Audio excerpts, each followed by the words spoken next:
Hi friends, my name is Raghubabu Gunturu. I am a company secretary by profession. I am a co-founder and partner of a firm called R&D Associates. We have been doing this practice for last 21 years.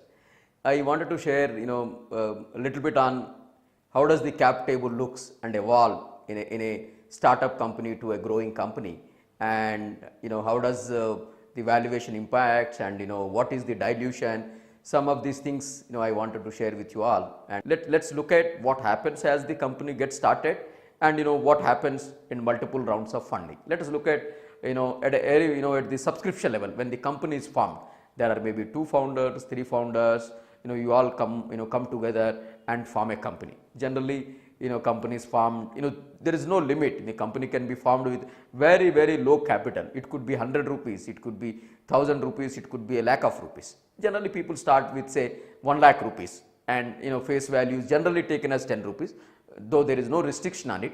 So you start with maybe 10,000 shares, and there are 2 founders. Maybe if there is an equal partnership, each of them own 5,000 shares each. What does it mean? Each own 50% of the company, and they have 50% of voting rights. I mean, it's quite simple. There is no premium, there are no valuations. It's a zero date or a day one. We are coming together and starting it. So you have decided to put so much of money, take so many, so much shares, and that percentage is decided. Very simple.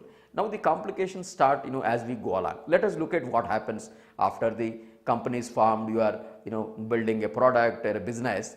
You will have these kind of situations. Now, one particular constant is the employees.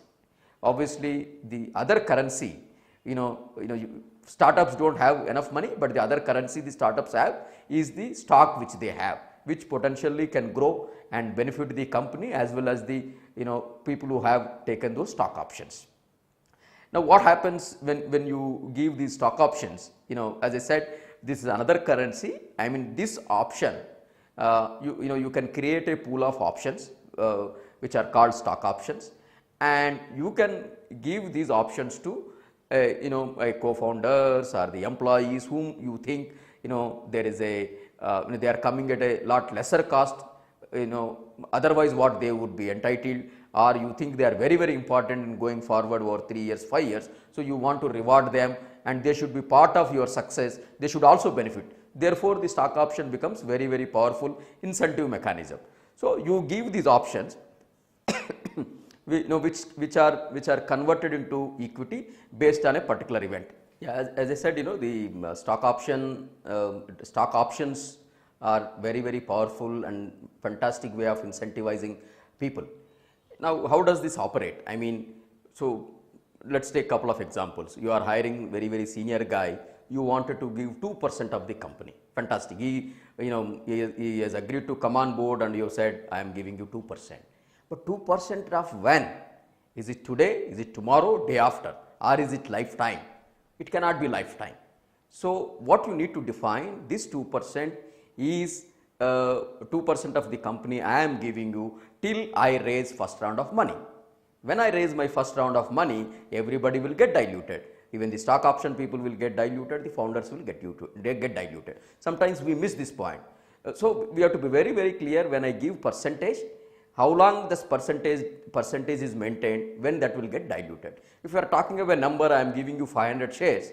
Obviously, whenever you apply on a fully diluted capital, based on the the dilutions which are happening, the percentage obviously will come down. If you are agreeing on a percentage, you have to be very clear that this is this is applicable only for a particular period, not forever.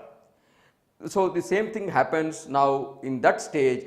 You may also have a consultants, you may have a mentors, advisors, or maybe accelerator you are part of. You may be parting a equity with them. So you have to be very clear how much I am giving, how long this holds good. So thereby tomorrow there is no confusion on it, that somebody thinks I am coming as a co-founder. You said you will give me 2%, and that should be available even after 3-4 rounds of dilution, which is impossible. So that this is one area which we need to be concerned. So as I said, these are the options which entitles them, the option holders, to convert this into a equity, and thereafter they can sell. I mean, there are certain generally people will draw a scheme and put up a conditions. If you stay for 3 years, you will get 100% vesting. If you leave in between, you may not get it. All that methodologies can be worked out. But the ESOPs is a very, very powerful tool for incentivizing people.